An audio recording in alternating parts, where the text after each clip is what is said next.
बिस्मिल्लाहिर्रहमानिर्रहीम। अस्सलामुअलैकुम। मैं हूं असद और आप देख रहे हैं असद इलेक्ट्रिकल। आज की वीडियो से हम शुरू कर रहे हैं स्पीड कंट्रोलर को, जिसको हम गवर्नर भी कहते हैं। तो इसको स्पीड कंट्रोलर या गवर्नर कहा जाता है।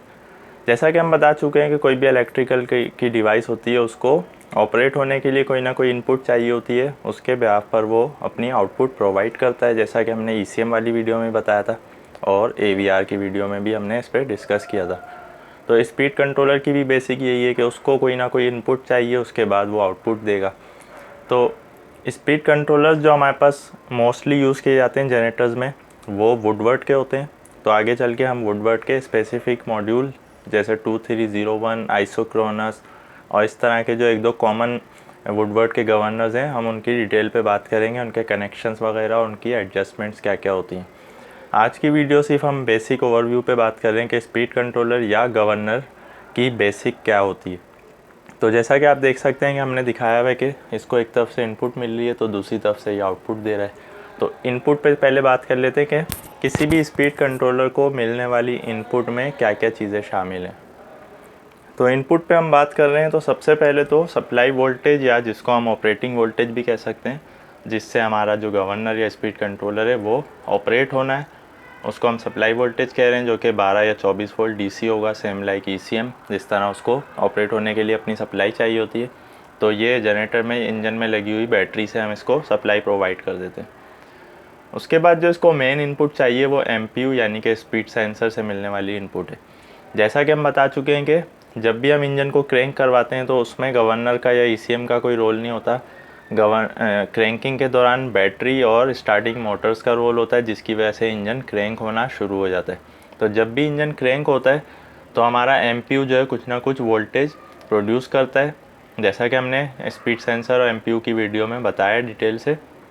तो वो कुछ ना कुछ जो वोल्टेज हैं वो इनपुट की शक्ल में हमारे स्पीड कंट्रोलर को मिल जाते हैं, जिससे इसको पता चलता है कि इंजन क्रैंक हो रहा है, उसके RPM इतने हैं। उसके बाद ये अपनी आउटपुट पर प्रोवाइड करना शुरू हो जाता है। उस पर भी हम आ रहे हैं कि आउटपुट पे क्या देता है। तो मेन जो चीज़ें हैं किसी भी स्पीड कंट्रोलर को ऑपरेट कराने के लिए, एक तो उसकी सप्लाई वोल्टेज, दूसरा MPU से मिलने वाली सप्लाई। तो ये जब दोनों इसको मिल जाएंगी हमारे स्पीड कंट्रोलर को, उसके बेहाफ पर ये आउटपुट देगा। अच्छा, इसके बाद फिर पोटेंशियोमीटर है, जो कि speed controller, remote speed controller कहलाता है, जिससे हम एक लिमिटेड स्पीड को कम ज़्यादा वेरी करा सकते हैं। लेकिन ये कंपलसरी नहीं है, ये ऑप्शनल है। इसके बाद बहुत सारी ऑप्शनल इनपुट्स होती हैं, जिस पे हम आगे चल के जब हम स्पेसिफिक गवर्नर के किसी मॉड्यूल पे बात करेंगे तो वहाँ पर उसके कनेक्शंस के हिसाब से बताएंगे कि उसमें कौन कौन सी ऑप्शनल इनपुट्स मिल रही हैं। लेकिन जो कंपलसरी हैं वो हैं सप्लाई वोल्टेज और MPU से मिलने वाली सप्लाई। तो इन इनपुट्स के बिहाफ पर अब ये आउटपुट प्रोवाइड करेगा। तो आउटपुट पर हमारा स्पीड कंट्रोलर क्या प्रोवाइड करेगा और किसको प्रोवाइड करेगा। तो हम आउटपुट की बात कर रहे हैं। आउटपुट पर हमारा जो स्पीड कंट्रोलर या गवर्नर है वो DC वोल्टेज प्रोवाइड करेगा टू द एक्चुएटर, जो कि हमारे एक्चुएटर पर जाएंगे।